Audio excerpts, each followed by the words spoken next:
Nature Mantra BP sugar thyroid reversal Nature మంత్రతో సాధ్యం.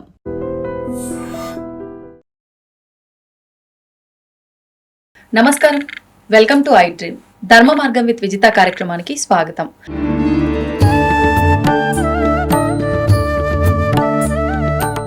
ప్రస్తుతం మనతో పాటు ఉన్నారు గీతా విజన్ ఫౌండర్ స్వామి స్థిత ప్రజ్ఞానంద సరస్వతి గారు. ఇప్పుడు వారితో మాట్లాడి ముఖ్యంగా కార్తీక మాసం యొక్క విశిష్టత, కార్తీక మాసం ఎంతో పవిత్రమైనది అంటూ ఉంటారు, శివకేశవుల ఇద్దరి ఆరాధనకు ఎంతో ప్రీతికరం అంటూ ఉంటారు. మరి ఈ విషయాలన్నీ కూడా వారితో మాట్లాడి క్లుప్తంగా తెలుసుకునే ప్రయత్నం చేద్దాం. నమస్కారం అండి. నమస్తే. మనకు ముఖ్యంగా కార్తీక మాసము అనేసరికి ఆధ్యాత్మికంగా ఎంతో దగ్గరగా ఉండే మాసం అని చెప్పి అంటూ ఉంటారు. అంటే 12 మాసాలు ఉన్నప్పటికీ కూడా అందులోంచి ఒక 4 మాసాలు చాలా విశేషమని, వాటిల్లో ముఖ్యంగా కార్తీక మాసం ఇంకా ప్రాధాన్యమని అంటూ ఉంటారు. దాంతోపాటు చాలా పవిత్రమైన మాసంగా కూడా భావిస్తూ ఉంటారు. ఒకసారి దాని విశిష్టత గురించి, కార్తీక మాసం విశిష్టత గురించి. వాస్తవానికి ఈ కాలం ఏదైతే ఉందో అది ఈశ్వరుడే కాలంగా ఉంటారు. ఎందుకంటే భగవద్గీతలో కూడా చెప్పారు, కాలోస్మి, నేనే కాలమై ఉన్నాను. అందువలన ఈ 365 రోజులు ఆ పరమేశ్వరుని యొక్క మహిమ విభూతిగా ఉన్నప్పటికీ ఈ 365 రోజుల్లో మనలో ఉన్న ప్రకృతి, ఈ సమష్టి ప్రకృతికి ఏదైతే అనుసంధానమై ఉన్నదో, అంటే వ్యష్టి సమష్టి, మైక్రోకాస్ మ్యాక్రోకాస్మ్ అంటారు. అంటే ఒకటి మరిన్ని అనా? వ్యష్టి అంటే వ్యక్తి, సమష్టి అంటే ఇండివిజువల్, టోటాలిటీ. మనకి వాస్తవానికి మన ఇండివిజువల్ ఏదైతే ఉందో అదే దాని విస్తార రూపమే సమష్టి ప్రపంచం, విశ్వం యొక్క రహస్యం తెలియాలంటే మన నుండి తెలుసుకోవచ్చు. మన లోపల ఏదుందో అదే బయట ఉంది, బయట ఏదుందో అదే లోపల ఉంది నిజానికి.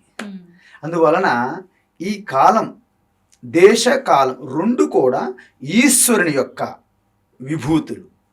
అంటే శుద్ధ చైతన్య పరమాత్మ నుండి ఈ సృష్టి రావాలంటే దేశము, కాలము, వాటి మధ్య సంబంధము అంటారు. మాయా కల్పిత దేశ కాల కలనాం వైచిత్ర్య చిత్రీకృతం మాయావీవ విజృంభయత్యపి మహా యోగీవ యస్వేచ్ఛయా తస్మై శ్రీ గురుమూర్తయే నమయిదం శ్రీ దక్షిణామూర్తయే. శంకరాచార్య రాశారు దక్షిణామూర్తి స్తోత్రంలో. అంటే శుద్ధ చైతన్య పరమాత్మలో ఈ సృష్టి ఉండదు, స్థితి ఉండదు, లయము ఉండదు. అయితే శుద్ధ చైతన్య పరమాత్మను ఆధారంగా చేసుకొని ఒక త్రిగుణాత్మకమైనటువంటి మాయ, అంటే దేశము, కాలము, ఈ రెండు విడదీనివి. అంటే ఐన్స్టీన్ సిద్ధాంతం చెప్పినట్టుగా ఈజ్వల్ MC² ఏదైతే చెప్పారో, time and space inseparable, you cannot separate. So ఆ విధంగా కాలం వచ్చినప్పుడు ఏంటంటే మనకి వాస్తవానికి ఏమవుతుంది, ఈ సమ్మర్ స్టార్ట్ అవుతుంది మార్చి నుండి. సో మార్చి నుండి ఈ జూలై అంటే జూన్ వరకు అనుకోండి, మే జూన్ వరకు చాలా హాట్గా ఉంటుంది. హాట్లో చాలా ఇబ్బంది పడతారు. తర్వాత వర్షం స్టార్ట్ అవుతుంది, వర్ష ఋతువు స్టార్ట్ అవుతుంది. అప్పుడేటి పాడి పంటలతో అలాగా చాలా బిజీగా అవుతారు. అప్పుడు ఎప్పుడైతే వినాయక చతుర్థి స్టార్ట్ అవుతుందో అప్పటి నుండి మన ఆధ్యాత్మిక తపస్సు స్టార్ట్ అవుతుంది సాధనకి. ఎందుకంటే మనం ఇంకా పంట పొలాలకు వెళ్ళడానికి అవకాశం లేదు, ఆల్రెడీ నాట్లు అన్నీ వేసేసారు కాబట్టి ఇక అక్కడ నుండి వరుసగా మనకి మహాశివరాత్రి వరకు అన్ని పర్వదినాలే, అన్ని సాధన కోసం, ఆధ్యాత్మిక చింతన కోసమే. అందుకే ఈ ఆధ్యాత్మిక చింతన ప్రతిరోజు బ్రహ్మ ముహూర్తం అని ఎందుకు అన్నారంటే ఆ సమయంలో ముందు రోజు బాగా అలసటి చెంది మనం విశ్రాంతి తీసుకునే సమయంలో మనం మళ్ళా రిఫ్రెష్ అవుతాం, రికవరీ అవుతాం, మన ఎనర్జీ లెవెల్స్. అంటే మళ్ళీ మనము ఈ సమష్టి వ్యష్టి అనుసంధానం అయ్యి మొత్తం బ్యాలెన్స్ అయిపోద్ది అనమాట సిస్టమ్ అంతా. మనం లేచిన వెంటనే వాస్తవానికి ఈ తమో గుణం నుండి సత్వగుణంలోకి వస్తామన్నమాట. ఎర్లీ మార్నింగ్ 3:30 నుండి 6 వరకు ఆ టైమింగ్లో. ఆ సమయంలో ఆధ్యాత్మిక తపస్సు, సాధన, చింతనకి అనుకూలమైనది. ఎందుకంటే ఒక్క సత్వగుణంలో ఉన్నప్పుడు మాత్రమే మీరు ఆధ్యాత్మిక చింతన చేయగలరు. ఒక్కసారి రజోగుణంలో, తమోగుణంలో పడ్డారా ఇక విచ్చలవిడిగా ఈ మనస్సు అనేది చంచలంగానే వెళ్తుంది, లేకపోతే డల్లగా పడిపోతారు. అంటే తమస్సు అధికమైతే పడిపోవడం, రజోగుణం అధికమైతే చంచలంగా మనశ్శాంత లేకుండా అయిపోతుంది. ఆ రెండూ పనికిరావు. అందువలనే బ్రహ్మముహూర్తం అంటే ప్రతి రోజులో బ్రహ్మముహూర్తం అనే 3:30 నుండి 6 వరకు ఎలాగుంటుందో సంవత్సరంలో కార్తీక మాసం అలా ఉంటుంది అన్నమాట. సంవత్సరం మొత్తం 12 నెలల్లో కార్తీక మాసం అంటే వాస్తవానికి చెప్పాను 365 రోజులు పరమాత్మ యొక్క విభూతియే. పరమాత్మ మించినటువంటి యాక్చువల్లీ చెప్పాలంటే ఇక్కడ 2 రకాలుగా మీరు తీసుకోవాలి. మనం కాలము నిజమనుకోని మనం ఎప్పుడైతే జీవిస్తూ ఉంటామో అప్పుడే పలాయన రోజు మంచిది, పలాయని గడియ మంచిది, దుర్ముహూర్తం ఉందా, మంచు కాలం ఉందా, ఇవన్నీ అమృత గడియలు, ఇవన్నీ కూడా మనం కాలం నిజమనుకోని మనం జీవిస్తున్నప్పుడే వర్తిస్తాయి. ఒకవేళ ఈ దేశకాల సంబంధం కూడా మాయా కల్పితం కాబట్టి దానికి ఆధారంగా ఉన్న పరమాత్మయే నా స్వరూపమని పరమాత్మను మీరు ఆశ్రయించినట్లయితే మీకు ప్రతి నిమిషం కూడా అమృత గడియలు అవుతుంది. రోజులో 24 గంటలు అమృత గడియలు అవుతున్నాయి. సంవత్సరంలో 365 రోజులు కూడా అమృత గడియలు అయిపోతాయి. అందువలన ఇక్కడ మనం ఏ లెవెల్లో ఉన్నామని చూసుకోవాలి. చాలా మంది ఇలా చెప్పేటప్పుడు కన్ఫ్యూజ్ అవుతుంటారు. ఈ స్వాములు చెప్తున్నారు ప్రతి అసలు ముహూర్తం అక్కర్లేదు, తీర్థం అక్కర్లేదు అంటున్నారు. అది కాదు, మనం ఎక్కడ ఉన్నామని చూసుకోవాలి. మనము వ్యావహారికమైనటువంటి దేశకాలం ఇవన్నీ వస్తువులు, వ్యవహారం, అనుభూతులు, ఎక్స్పీరియన్స్ ఇవన్నీ సత్యం అనుకునేటప్పుడు అహం బ్రహ్మాస్మి అనేది వర్కౌట్ అవ్వదు. Not correct. అహం బ్రహ్మాస్మి అనేది ఇక్కడ అహంకారం తీసుకొని అహంకారంగా ఉన్న వ్యక్తి బ్రహ్మానేస్తున్నాడు. అది చాలా తప్పు. కాబట్టి మనం కాలం దాటి వెళ్తే తప్ప మీరు బ్రహ్మాస్మి అనడానికి వీల్లేదు. అంటే వెళ్ళడం ఎలా స్వామీజీ ఏమైనా నేను ఇంకా I have to give up my body అనుకోను. Just in your thinking, your feeling, you are not identified with body and you are not the body. You are not the body and you are not identified with body. Okay. And you are not the mind. You are not identified with mind. And you are not the intellect and buddhi. And don't identify with buddhi. అప్పుడేమవుతుంది, నేను శరీరాన్ని కాదు కాబట్టి, శరీరంతో నేను తాదాత్మ్యం చెందడం లేదు కాబట్టి, శరీరంలో జరుగుతున్న ప్రతి చేష్టకి నేను సాక్షిగా నిలబడగలుగుతాను. అప్పుడు ఒక స్టెప్. అంటే ఎప్పుడైతే కారు నేను కాదు, కారుతో నేను ఐడెంటిఫై కూడా చేసుకోవట్లేదు. అందువల్ల కారులో జరిగినటువంటి ఏవైనా ప్రాబ్లమ్స్ వచ్చాయనుకోండి, నాకే జరిగిందని మీరు ఫీల్ అవ్వరు. కొంత టైం అయినా వెయిట్ చేయగలుగుతారు. సరే రేపు మనం తీసుకెళ్దాం గ్యారేజ్కి, సర్వీసింగ్ చేద్దాం అలాగా. సో శరీరం కూడా జరిగినప్పుడు మీరు కూడా దానికి సర్వీసింగ్ చేస్తారు, రిపేర్ చేయించుకుంటారు. బట్ భయపడేది ఉండదన్నమాట. కానీ నేనే శరీరము అనే ఒక భావన కానీ, శరీరంతో కలిసే ఉన్నాను అని రెండో భావన కానీ ఉన్నప్పుడు, శరీరంకి ఏమి జరిగినా నాకే జరిగిపోయింది అనే ఒక భ్రమలో పడినప్పుడు చాలా యాంగ్జైటీకి గురవుతాం అనమాట. అదే స్ట్రెస్గా మారుతుంది. కంప్లీట్గా అనారోగ్యం పాలవుతారనమాట. ఈ బీపీ, షుగర్లు ఇవన్నీ రావడానికి ఇలాంటి కారణాలే. కానీ మీరు ఎంత చెప్పినా, స్వామీజీలు ఎన్ని చెప్పినా కూడా ఆ ఒక ఆలోచన నుంచి అయితే బయటికి రాలేము. ఆ స్ట్రెస్ ఖచ్చితంగా తీసుకుంటాము, నేను అనే భావనలోనే ఖచ్చితంగా ఉంటాము. అసలు నిజంగా దాని నుంచి బయటకు రావాలి అని అంటే భౌతికంగా, అంటే శరీరం మనది కాని శరీరంతోటే మనం ఈ పూజలు, ఆరాధనలు అన్నీ చేస్తూ ఉంటాం. శరీరం అనేది ఇన్స్ట్రుమెంట్, టూల్ వాడుకోవాలి. అంటే ఏదైతే నిజానికి నేను కానప్పటికీ నేను అనుకుంటున్నానో దానికి జరిగినవన్నిటికీ మీరే బాధ్యత వహిస్తున్నారు. ఇప్పుడు నిజానికి వాస్తవం సత్యం ఏంటంటే శరీరం నేను కాదు, శరీరం నేను అనుకుంటున్నాను. సో శరీరం జరిగిన వల్ల నాకే జరుగుతుందని బాధిస్తుంది. దాన్నే సంసారం అంటారు.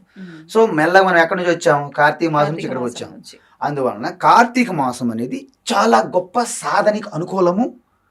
ఆ సమయంలో వర్షాలు పడుతుంటాయి. ఎక్కడ బయటికి వెళ్ళి ఎక్కువగా వ్యవహారం చేసేది అంత సమయం ఉండదు. మీకు వీలైనంత వరకు ప్రసన్నమైనటువంటి వాతావరణం ఉంటుంది, పాడి పంటలతో పచ్చగా ఉంటుంది. మన చుట్టూ ఉన్నటువంటి వాతావరణం అందరూ కూడా ఆ వాతావరణానికి, ఆధ్యాత్మిక సాధనకి అనుకూలంగా అనుసంధానం అవ్వగలం. మామూలు సమయంలో మీరు ప్రయత్ని సాధన చేస్తే 1 గంట కాలం ఏదైనా జపం చేశారనుకోండి, కార్తీక మాసంలో 5 నిమిషాలు చేస్తే దాంతో సమానం. ఎందుకంటే మీ లోపల ఉన్నటువంటి ప్రకృతి ఏంటి? 3 గుణాలు, త్రిగుణాత్మకం. బయట ఉన్న ప్రకృతి ఏంటి? త్రిగుణాత్మకం. ఎప్పుడైతే ఆ 3 గుణాల్లో అలజడి, ఆందోళన, పెర్మిటేషన్, కాంబినేషన్లో చాలా డిఫరెన్సెస్గా ఉండదో, ఫైటింగ్ ఉండదో, అంటే వాటి మధ్య ఒక మ్యూచువల్ అండర్స్టాండింగ్ అంటారు, ఒప్పందం కుదిరింది. బయట వాడితో మనం కనెక్ట్ అవుతున్నాం. ఎప్పుడైతే దానికి దీనికి కనెక్ట్ అవుతామో అప్పుడు టోటల్ ఉన్నటువంటి ఆ శక్తి ఏదైతే ఉందో, మాయాశక్తి మీలో ప్రకటమవుతుంది. అందువలన ఎప్పుడైతే ఈ శరీరం, ఫస్ట్ ఆఫ్ ఆల్ మీరు ఈ ప్రపంచము, ఈ జగత్తు నుండి మీరు వేరు చేయగలగాలి బుద్ధి ద్వారా, వివేకముతో. తర్వాత మెల్లగా శరీరము నుండి లోపలికి వేరు చేయాలి, నీ ఐఎమ్ నాట్ ద బాడీ అని. అలాగ సూక్ష్మంగా లోపలికి వెళ్తున్నాం మనం. అంటే బయట నుండి అంతర్ముఖంగా ప్రయాణం చేయాలి జగత్తు నుండి. నెక్స్ట్ ఏంటి? శరీరం, ఎన్కౌంటర్ విత్ బాడీ. నెక్స్ట్ ఏంటి? Sense organs and breath. అప్పుడు మనం ఏం చేయాలి? ఎప్పుడైతే మీలో జరుగుతున్నటువంటి శ్వాసను కూడా, శ్వాస ఏదైతే ఉందో, ఆ బ్రెత్ ఏదైతే ఉందో దాన్ని అబ్జర్వ్ చేశారనుకోండి, మైండ్ మరి బయటికి వెళ్ళడానికి అవకాశం లేదు. మైండ్ ఆటోమేటిక్గా పడి ఉంటుంది అక్కడ. మనం పెంచుతున్న పెట్ డాగ్ ఉంటుంది కదా, మనం ఎక్కడైతే అక్కడ కూర్చోంటుంది, ఇలాగా చేసుకుని టైలింగ్ చేసుకొని. సో అక్కడ ఉంటుంది అనమాట, వ్యాగింగ్ ద టైల్ ఉంటుంది కదా మన డాగ్. ఆ మైండ్ కూడా మీరు చెప్పినట్టు అలా కూర్చుంటుంది. మీరు కమాండ్ ఇచ్చిన తర్వాత మైండ్ వెళ్ళదు. ఎందుకు? మీరు వాచింగ్ ద బ్రెత్ అనమాట, శ్వాసని మీరు అబ్జర్వ్ చేస్తున్నారు కాబట్టి. మీరు శ్వాసను ఎప్పుడైతే అబ్జర్వ్ చేస్తున్నారో మీ ఇన్నర్ దృష్టి ఉంటుంది. ఇన్నర్ దృష్టి అంటే ఏంటి చెప్పినా, ఈ 2 కళ్ళు కాదు, నేత్రములు కాదు.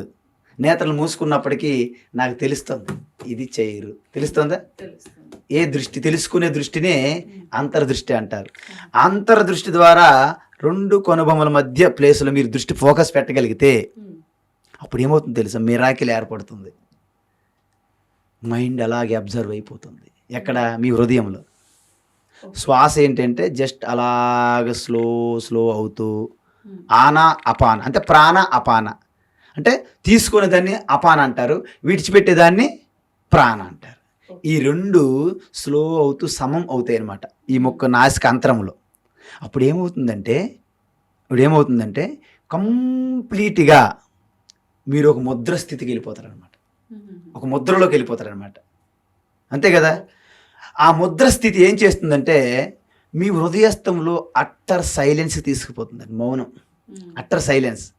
ఆ అట్టర్ సైలెన్స్ నుండి మీకు శాంతం కదా, దాన్నే శంభు అంటారు. అంటే ఏ ముద్ర అయితే మీకు శంభు దగ్గరికి చేర్చుతుందో దాన్నే శాంభవి ముద్ర అంటారు. మీరు వినుంటారు జస్ట్ క్యాజువల్గా. అంటే ముఖ్యంగా ఇప్పుడు ఈ కార్తీక మాసంలో ఈ ముద్రలు, ఈ సాధనలు చేస్తే ఫలితం ఉంటుంది అంటున్నారు. ముద్రలు ఏమీ చేయక్కర్లేదు, నేను దానికి పేరు పెట్టాను శాంభవి ముద్ర అని. అది మీకు తెలియకుండా కూడా అప్పుడప్పుడు మీరు చేస్తుంటారు, దాన్ని నేను పేరు చెప్పాను అంతే. అందువలన మనం భయపెట్టకూడదు ఎవరికైనా. సింపుల్ ఏంటంటే కార్తీక మాసంలో ఇది నేను మీకు అయ్యే సాధనలో చెప్పా, ఇది మాకు కష్టం అన్నారనుకోండి, నో ప్రాబ్లం, కిందకి దిగుదాం. భగవద్గీతలు అలాగే చెప్పారు. ఫస్ట్ హయ్యెస్ట్ సాధన చెప్పారు అర్జునుడికి, నాకేది కష్టంగా ఉన్నది, 1 స్టెప్ కిందకి వచ్చారు. అయితే ఏదైతే మీ లోపల ఉన్నటువంటి ప్రకాశం అంటే మీరు జ్యోతి అనుకోకూడదు. నేను తెలుసుకొని చూసారా, కళ్ళు నేత్రాలు మూసినా నేను తెలుసుకున్నాను కదా, దాన్నే జ్యోతి అంటారు. అంటే తెలుసుకునే దానిని జ్యోతి స్వరూపం అంటారు. అందుకే ఏ ప్రకాశంలో అయితే మనం వస్తువులను తెలుసుకుంటున్నామో, ఏ ప్రకాశంలో అయితే మనం వ్యవహారం చేస్తున్నామో దాన్నే తెలుసుకోవడానికి ఉపయోగపడే జ్యోతి అంటారు. అది బయట ఉంటే ఈ ప్రకాశం అంటున్నాము, లోపల ఉంటే చైతన్యము అంటున్నాం కదా. సో ఆ చైతన్యం అనేది అంతటా ఉంది, లోపల బయట ఉన్నది. ఆ జ్యోతిని మనము చేరుకోవడానికి మనం బయట ఒక జ్యోతి వెలిగిస్తున్నాం. ఎందుకు? దాన్ని టచ్ చేయడానికి. అందుకే మనం కార్తీక మాసంలో ఆ యొక్క 1,000,000 దీపోత్సవాలు, 1,00,000 దీపోత్సవాలు అని పాపులర్గా చేస్తుంటారు. ఎందుకు? జ్యోతి అంటే ఏంటంటే అంధకారాన్ని చెదరగొట్టేది. ఇప్పుడు ముఖ్యంగా అండి మనకున్న పురాణాల్లో మనం ఆచరిస్తున్న ప్రతి విధానం గురించి, ఆచరించాల్సిన విధానాల గురించి కూడా ఉంది విశ్లేషణ అనేది క్లియర్గా అని చెప్పి అంటూ ఉంటారు. ముఖ్యంగా ఈ కార్తీక మాసం విషయానికి వస్తే స్కాంద పురాణంలో, పద్మ పురాణంలో చాలా గొప్పగా ఈ మహత్యం అంతా కూడా వివరించబడింది అని చెప్పి నేను విన్నాను. ఇది వాస్తవం అసలు ఏముంది ఆ పురాణాల్లో మాసం గురించి? అంటే పురాణాలు ఏం చెప్తారంటే, ఏదైతే వేదముల్లో ఒక తత్వం, ఆత్మస్వరూప తత్వం చెప్పాలనుకున్నారో, వేదముల ద్వారా వచ్చిన ఆత్మతత్వాన్ని ఉపనిషత్తులు అంటారు, బ్రహ్మ విద్య. అవి ఎలా ఉంటాయంటే, మీరు ఆ స్థితికి సంసిద్ధంగా ఉంటే తప్ప ఉపనిషత్తులు అర్థం చేసుకోలేరు. కానీ ఎవరిని విడిచిపెట్టడానికి లేదు కదా, ఈ సమాజంలో ఎవరిని విడిచిపెట్టడానికి లేదు, అందరినీ కొన్ని కలుపుకొని రావాలి.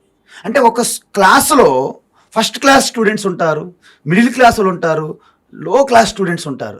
కానీ టీచర్ యొక్క దృష్టి ఏముంటుందంటే, ఫస్ట్ క్లాస్ స్టూడెంట్కి హెల్ప్ చేస్తూ ఆ లో క్లాస్ స్టూడెంట్ని కూడాను ఏదో రకంగా పాస్ చెయ్యాలి అనే ఒక దృక్పథం ఉంటుంది నిజమైన టీచర్కి. ఋషుల యొక్క దృక్పథం కూడా అదే. మీరు ఉత్తమ స్టూడెంట్స్ ఉన్నారనుకోండి, మీకు డైరెక్ట్గా ఉపనిషత్తులతోనే మీరు you can realise yourself. You no need to go for Puranas and no need to go all ఈ యొక్క గారిడీలు, ఈ పిల్లి మొగ్గలు వేయడానికి అవసరం లేదు. కానీ అందరికీ సాధ్యం కాదు కదా, ఎందుకంటే మనం అందరం ఆత్మస్వరూపులమే, పరమాత్మ స్వరూపులమే, అందులో డౌట్ లేదు. కానీ ఈ ప్రకృతి ఏదైతే ఉందో అది శాశ్వతం కాదు. మనందరికీ ప్రకృతులు వేరు వేరు, భిన్నం.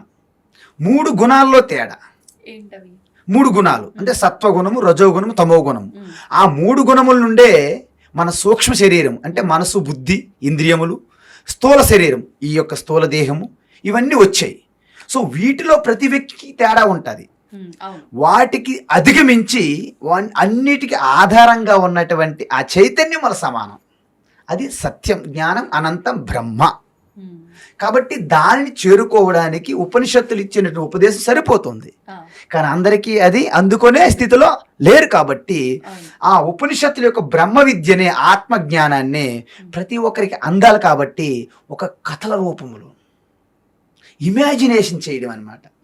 ఉపనిషత్తుల్లో ఏ శివ చెప్పారో ఆ శివ యొక్క తత్వాన్ని అలాగ పిక్చరైజేషన్ చేశారనమాట, ఇమాజిన్ చేశారు. ఎవరు? ఋషులు. మీరు నేను కాదు ఇమాజినేషన్ చేసింది. అంటే ఒక శివ తీసుకునేటప్పుడు, ఒక గణపతి తీసుకునేటప్పుడు, ఒక విష్ణు తీసుకునేటప్పుడు వారి యొక్క ఆ పిక్చర్లో ప్రతి అణువు కూడా తత్వానికి ఇండికేట్ చేసి ఉంటుంది అనమాట. కానీ ఆరంభంలో తత్వం తీసుకొస్తే అర్థం చేసుకోలేము. మీ ఇంతకుముందు చాలాసార్లు చెప్పుంటాను నా యొక్క ప్రవచనాల్లో. వర్షం పడుతుంది అని చిన్న పిల్లడు 3 years 4 years పిల్లవాడు అడిగినప్పుడు మనం వర్షపాతం గురించి ఎక్స్ప్లెయిన్ చేయలేం. ఐరావతం మీద ఇంద్రుడు వస్తాడు, తర్వాత ఈ సముద్రం నీరంతా పీల్చుకుంటుంది తొండంతో, మన మీద ఇలా స్ప్రింకిల్ చేస్తుంది, కాబట్టి వర్షం పడుతుందంటే దిస్ ఈజ్ ఎ స్టోరీ. ఈ స్టోరీ ఆయన చాలా అర్థం చేసుకున్నా.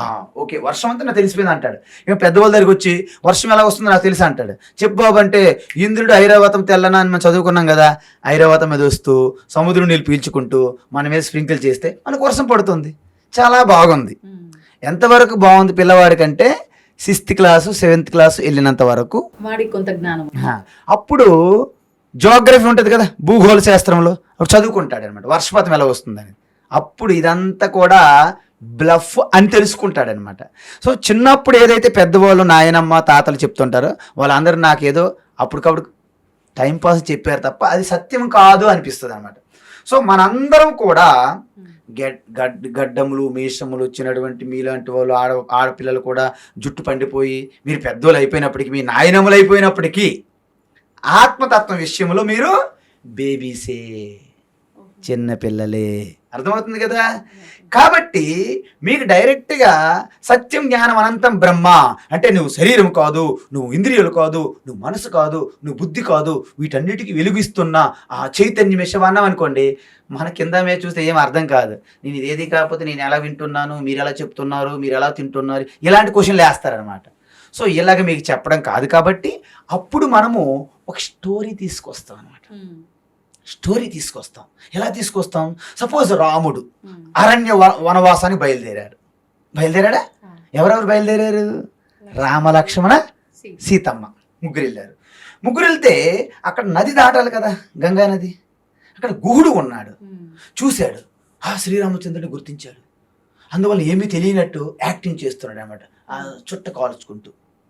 రాముడు పిలుస్తున్నా రావట్లేదు, అక్కడ ఎవరు పడవలు లేరు. చివరికి వచ్చాడు. వచ్చి ఏమంటాడంటే, నా మమ్మల్ని దాటించండి అంటాడు. ఆయన ఏమంటాడు? కుదరదు, నేను దాటించను అంటాడు. ఏమయ్యా దాటించిపోయి అంటే, వద్దండి నీ పాదం నాకు తెలుసు, నీది ఐరన్ లెగ్ మామూలు లెగ్ కాదు, నీ పాద ధూళి ఒక రాయి మీద పడితేనే ఒక స్త్రీగా మారిపోయింది. ఒకవేళ అదే పాద ధూళి నా బోటు మీద పడితే స్త్రీగా మారిపోతే నేనెక్కడ బ్రతకాలి? ఇంట్లో ఆల్రెడీ ఒకరు ఉన్నారు, ఇప్పుడు ఇది కూడా స్త్రీగా మారిపోతే ఇంక నా జీవితం అవుట్ అయిపోద్ది. వద్దు బాబు నీకు ఒక నమస్కారం, నేను దాటించిన అంటాడు. ఎన్ని చెప్పినా ఒప్పుకోడు అనమాట. చివరికి అయితే ఒకటి ఉన్నది మార్గం, మధ్య మార్గం ఉన్నది. ఏంటి అంటే నీళ్లు ఆ గంగా జలం తీసుకొచ్చి ఆ పాదం బాగా కడిగి ప్రక్షాళన చేసి ఆ పూజ చేసి ఇంకా పాదంకి ఎటువంటి దుమ్ము ధూళి లేదని ఈయన కన్ఫర్మ్ చేసుకున్న తర్వాత ఈ పాదం బోటు మీద పెట్టాలంటాడు. అంటే అర్థం ఏంటి? ఆయన భక్తి వచ్చిన అవకాశాన్ని వదులుకోకుండా సక్రమంగా వినియోగించుకుంటాడు అనమాట. అంటే సేవ చేయడమే ఈశ్వరుడని. ఎందుకంటే శ్రీరామచంద్రుడు సాక్షాత్ పరమాత్మ అని ఆయన ఎప్పుడైతే విశ్వసించారో ఆయనకి ఏదో రకంగా సేవ చేసుకోవాలి. ఎందుకంటే ఈ విధంగా వెళ్ళకపోతే ఆయనకి సేవ చేసుకునే అవకాశం రాదు కదా. మనందరికీ వస్తుంది అలాంటి అవకాశాలు, ఎక్కడికక్కడ వస్తాయి, కానీ మనం తప్పించుకుని వెళ్ళిపోతాం. మనమే పెద్ద దృష్టి పెట్టాం, గుర్తించాం, అంతే కదా. అదేవిధంగా మనం ఏం చేస్తామంటే మొట్టమొదటిసారి నేను ఏం చేస్తున్నా నాకు ఏదో ఈశ్వరుని అనుగ్రహం ద్వారా జరుగుతుంది అని గుర్తించగలగాలి. సాధారణంగా మనం గుర్తించం. అంత మంచి జరిగిపోతున్నప్పుడు నేనే చేస్తానో భ్రమలో ఉంటాం. అది విఫలమైనప్పుడు మాత్రం మీకు అనిపిస్తుంది, అమ్మ దేవుడా అంటారనమాట. దేవుడు ఎప్పుడు గుర్తొస్తుంది? మీరు విఫలమైనప్పుడు గుర్తొస్తుంది. కాబట్టి మనకేం చేస్తారు? మొట్టమొదటిసారిగా ఈ పరమాత్మ సూక్ష్మంగా ఆత్మరూపంగా ఉందంటే ఎవరు అర్థం చేసుకోలేరు కాబట్టి దానికి ఒక స్టోరీ క్రియేట్ చేస్తారు. శివ, ఇక్కడ మామూలుగా నీలకంఠం, ఇక నాగేంద్రహారాయ, ఇక్కడ చంద్రశేఖర, ఇటు గంగాధర, ఇవన్నీ చెప్పాం కదా. ఇక్కడ విభూతి, త్రినేత్రుడు, త్రిశూలము వచ్చింది, రుద్రాక్ష, ఎన్ని వచ్చాయి. ఇవన్నీ కూడా చెప్తే ఒక పర్సనాలిటీ తయారయ్యాడు. స్వామి నామాల ఇవన్నీ కూడా శివని ఇండికేట్ చేస్తున్నాయి. మీరు దేని టచ్ చేసినా శివే అవుతుంది అనమాట. గంగాధర శివ, చంద్రశేఖర శివ, రుద్రాక్ష శివ, త్రిశూలధారి శివ. చూసారా? ఇవన్నీ రావడానికి కూడా ఏమైనా ఆంతర్యం ఉందా? ఇవన్నీ ఎలాగ ఊహించారంటే ఆ పరమ రహస్యమైనటువంటి పరమాత్మ తత్వం ఏదైతుందో ఉపనిషత్తుల్లో దాని గురించి లక్షణాలు చెప్పారు. సర్వవ్యాపి అంటే సర్వవ్యాపి. ఇప్పుడు అనంతం ఎప్పుడు మనం ఊహించేటప్పుడు నీలంగా కనిపిస్తుంది. మీరు సముద్రం దగ్గరికి వెళ్ళారనుకోండి, తీరం నుంచి చూసారనుకోండి, అనంతంగా ఉంటుంది జలం. మీకు ఎలా కనిపిస్తుంది? బ్లూ వాటర్గా కనిపిస్తుంది. ఆ వాటర్ పైకి తీస్తే బ్లూనెస్ ఉండదు. ఆకాశంలో చూసారనుకోండి, అది విస్తారంగా ఉంటుంది, అవధులు అద్దులు లేని ఆకాశం. మీకేంటి? బ్లూ స్కై అంటారు. అలా మీరు పైకి వెళ్తుంటే ఎక్కడ బ్లూనెస్ ఉండదు. ఇది జస్ట్ ఇండికేటెడ్ బై బ్లూ.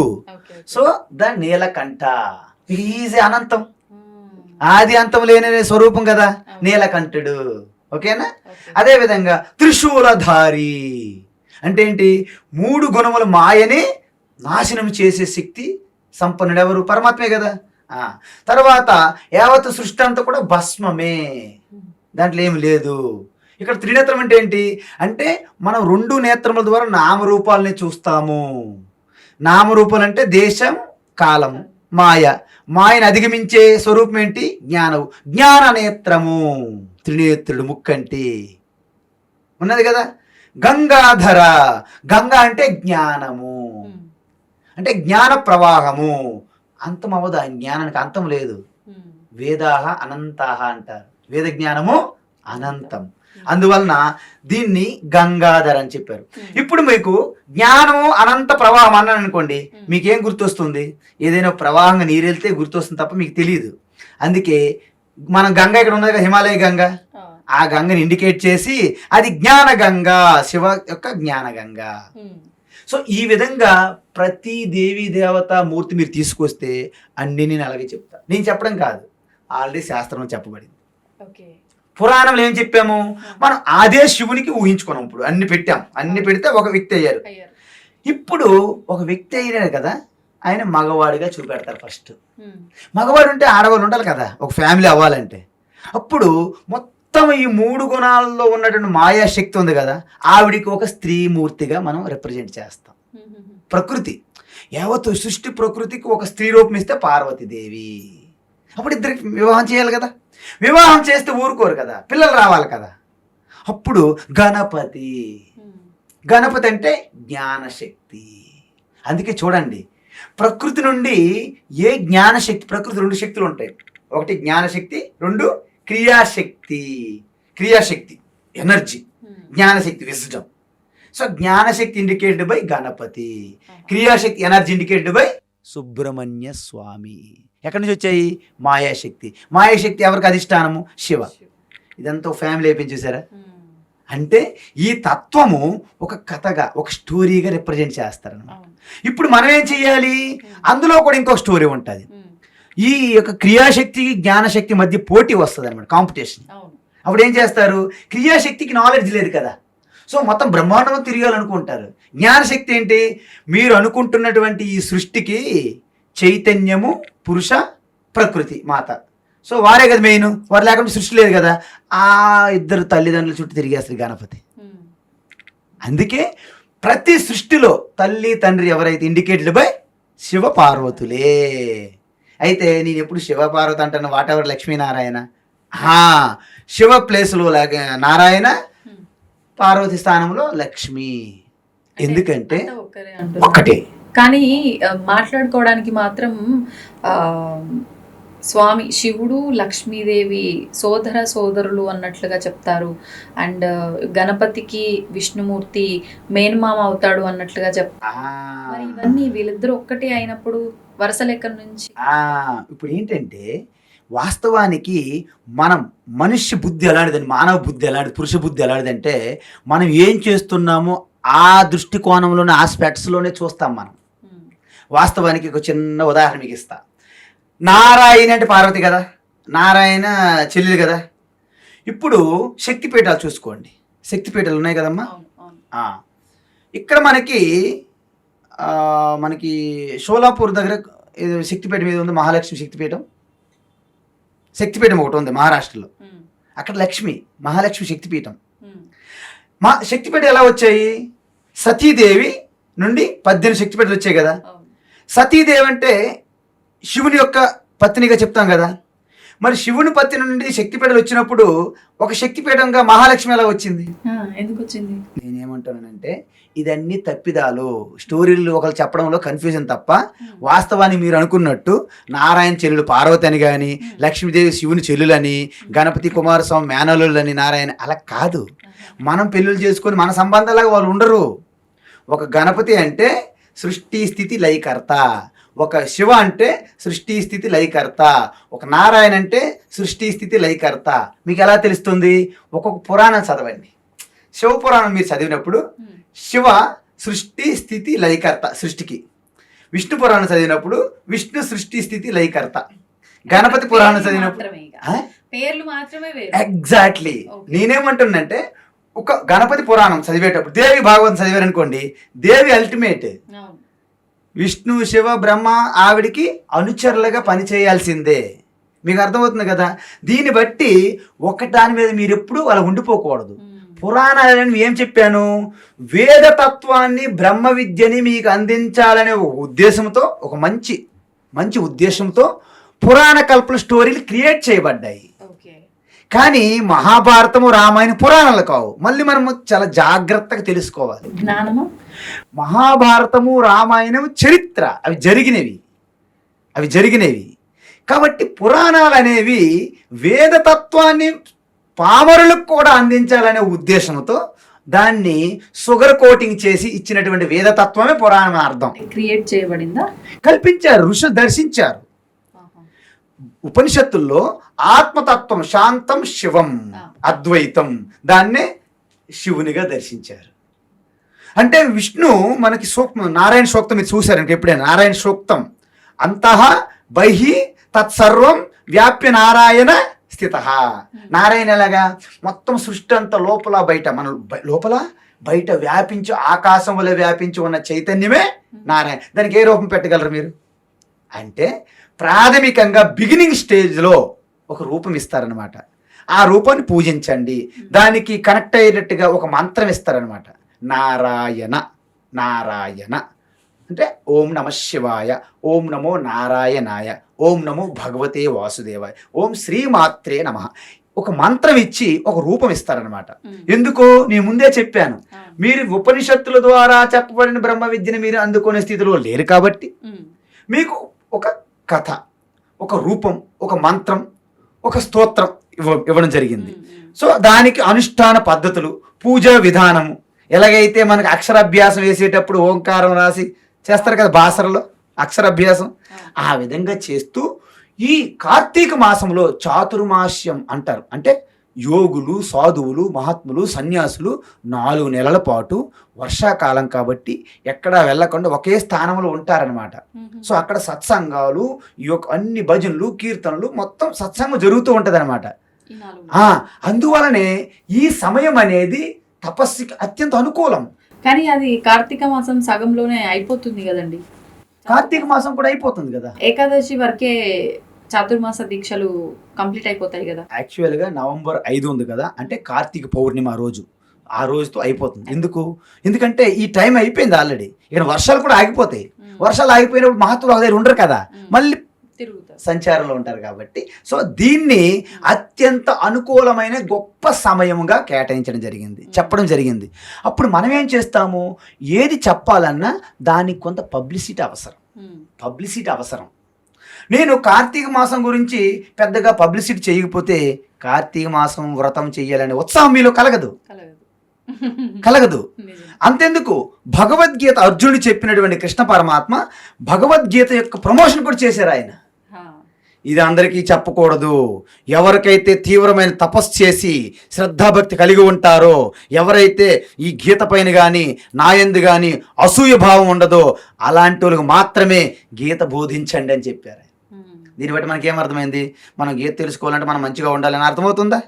తర్వాత గీతా జ్ఞానం ద్వారా మీకు మోక్షం తథ్యం. మీరు గంగా స్నానం చేస్తే మీ మురికిపోతుంది, శరీరం మురికిపోతుంది. కానీ గీత జ్ఞాన గంగా స్నానం చేస్తే జన్మ మృత్యు అనే సంసార చక్రం నుండి బయటపడతారు అని దీని గురించి చెప్పడం అయింది. అది ప్రమోషనే కాదా, పబ్లిసిటీ కదా, స్తుతే కదా. అంటే దీన్ని బట్టి మీరు ఎందుకు చెప్తారంటే, అంటే ప్రమోషన్ అని ఎందుకు అనుకోవాలి, పబ్లిసిటీ తెలియజేయాలి, లోక కళ్యాణం కోసం. ఎస్, లోక కళ్యాణమే, కానీ దాని గొప్పతనం తెలిస్తే కదా చేస్తుంది, ఉత్సాహం చూపెడతారు. ప్రయోజనం అనుద్దిశ్య మందోపి న ప్రవర్తతే అంటారు మహాత్ములు. ప్రయోజనం లేకపోతే ఎంత జడుడు అయినప్పటికీ అది చేయడానికి ఉత్సాహం చూపెట్టరంట. సో దాని గురించి గొప్పతనం చూపెట్టాలి. నాయన మీరు జిమ్కి వెళ్తారు, ఎందుకు వెళ్తారు? ఎంత కష్టపడి జిమ్లో అలాగా స్వెట్టింగ్, టాయిలింగ్ ఎందుకు? నువ్వు చాలా యాక్టివ్గా ఉంటావు, మంచి ఎనర్జెటిక్గా ఉంటావు, నీ యొక్క ఆరోగ్యం బాగుంటుంది, అంతే కదా. ఇప్పుడు డైటింగ్ చేయాలనుకుంటున్నారు, ఎందుకు చేస్తారు? మీ ఆరోగ్యం బాగుండాలని, అంతే కదా. ఇప్పుడు మీరు కష్టపడి మార్నింగ్ నుండి ఈవినింగ్ వరకు మీరు ఎంత టైర్డ్గా అయిపోయినప్పటికీ మీ యొక్క ప్రొఫెషన్, మీ వృత్తిని చేస్తూ ఉన్నారు. ఎందుకు చేస్తున్నారు? నెలాఖరికి మీకు కొంత పారితోషికం వస్తుంది, దాని ద్వారా ఇల్లు గడపాలి కదా. ప్రయోజనం ఉందా లేదా? ప్రయోజనం లేకుండా అమ్మ ప్రతిరోజు morning 10 to 6 o'clock no pay nothing వచ్చి చెయ్యండి అంటే మీరు చేస్తారా? చెయ్యరు. మీరు బాగా చేస్తే మీకు ప్రమోషన్ వస్తుంది, మీ స్కేల్ ఇంక్రీజ్ అవుతుంది, అంటే మీరు ఇంకా ఉత్సాహంతో కష్టపడి చేస్తారు. అదేవిధంగా మామూలు టైంలో మీరు సాధన చేస్తున్నారో లేదో పక్కన పెడితే ఈ 4 నెలలు చాతుర్మాస్యం, అదేవిధంగా ముఖ్యంగా కార్తీక మాసం ఒక్క నెలలో గనక మీరు వ్రతం చేస్తే 12 నెలలు చేసిన దానితో సమానం అన్నాం అనుకోండి. ఏం వ్రతం అండి? కార్తీక మాస వ్రతం అంటే శివ, విష్ణు, దేవి ఏదైనా సరే, అంటే ఆ యొక్క ఈశ్వరుని యొక్క సన్నిధిలో మీరు గడపాలి. భజన, కీర్తన, పారాయణము, సత్సంగము, ఉపవాసాలు, జాగరణములు, ధ్యానము ఏదైనా చేసినా ఇవన్నీ కూడా అంటే మీకు అనుగుణమైనటువంటి సాధనలు ఎంచుకొని ఈ కార్తీక మాసంలో చేయడం వలన మీకు అధికమైనటువంటి ప్రయోజనం వస్తుంది. ఎందుకు వస్తుంది? అందరూ కూడా ఆ మాసంలో, ఆ కార్తీక మాసంలో వెజిటేరియన్స్ ఎక్కువ అవుతారు. నాన్ వెజ్ తినేవాళ్ళు అయినప్పటికీ ఆ మాసంలో తినకపోవచ్చు. ఇంతకుముందు తన దుష్ప్రవర్తన ఉన్నప్పటికీ ఆ నెలలో కొంచెం కామ్గా ఉండొచ్చు. అంటే సమష్టిలో ఎక్కువ యాడ్ అవుతుంది. అంటే ఈ సామూహికమైనటువంటి ఈ తపశ్శక్తి మీలో ఒక రకమైనటువంటి ఉద్ధారణ కలిగిస్తుందంట, ఉత్థానం కలిగిస్తుంది అనమాట. అందువలన ఈ మాసం అనేది ఎంచుకోవడానికి కారణం. అందుకే కార్తీక మాసంలో ఒక్కొక్క కథలు చూడండి, చిన్న చిన్న కథలు చూడండి, అద్భుతమైన కథలు ఉంటాయి అక్కడ. పురాణంలో కార్తీక పురాణం, కార్తీక పురాణమే, కార్తీక పురాణంలో కథలు ఉంటాయి అన్నమాట. చిన్న చిన్న స్టోరీలు చూద్దాం. ఏంటి అంటే, బయటికి పెద్ద గొప్ప సాధువుగా కనిపిస్తున్నప్పటికీ, మనకు బయటికి చెడుగా ఉన్నప్పటికీ వాళ్ళిద్దరి మీద తేడా చూపెడతారనమాట. మానసికంగా దైవ చింతన చేసుకుంటూ బయట ఏదో వృత్తి చేసుకుంటారనమాట. వాళ్ళకి ఎవరు గుర్తించరు. బయటికి అంగుల ఆర్భాటాలు చేసుకొని మానసికంగా దురలవాట్ల మీద ఆలోచించేవారు ఉంటారనమాట. వాళ్ళ యొక్క పతనము, వారి యొక్క గొప్పతనం చూపెడతారనమాట. ఉదాహరణకి ఒక టెంపుల్ ఉంటుంది, అక్కడ ఒక పూజారి ఉంటాడు, ఆ పక్కనే ఒక చిన్న హౌస్లో ఒక స్త్రీ ఉంటుంది అనమాట. తన యొక్క పేదరికం స్థితి, ఏదో కొన్ని పరిణామాలు, కొన్ని పరిస్థితులు ఆవిడికి ఒక చెడు వ్యవహారంలో పడేసింది అనుకోండి, ప్రారంధం. సో ఈయన ఏంటంటే ఆవిడ వైపు చూస్తూ, ఆవిడికి దూషించుకుంటూ, ఆవిడని తిట్టుకుంటూ, మానసికంగా ఆవిడ గురించే చింతిస్తూ పూజ చేస్తూ ఉంటాడనమాట పూజారి. ఓకే, ఆవిడ ఏం చేస్తుంది, బయటికి తప్పని వ్యవహారం జరుగుతున్నప్పటికీ ఈశ్వరుని నమస్కరించి తన తప్పు వ్యవహారం కూడా జరిగిపోతుంది, కానీ మానసికంగా పరమాత్మకి కనెక్ట్ అయి ఉంటుంది. అప్పుడు ఏమవుతుంది చెప్పండి, అప్పుడు ఏం జరుగుతుందంటే, పూజారి చనిపోయినప్పుడు అందరూ పూజారికి నమస్కరిస్తారు కదా, మనకి శటకోపం పెట్టాలి, తీర్థం ఇవ్వాలి, ప్రసాదం ఇవ్వాలి, అయ్యగారు నమస్కారం ఇస్తాం కదా. కానీ లోపల మాత్రం అక్కడ ఏం జరుగుతుందో చూసుకుంటాండి ఈయన ఆలోచన. ముందు మాత్రం బంట కొట్టేసి తిప్పేస్తుంది ఆరతి అనమాట.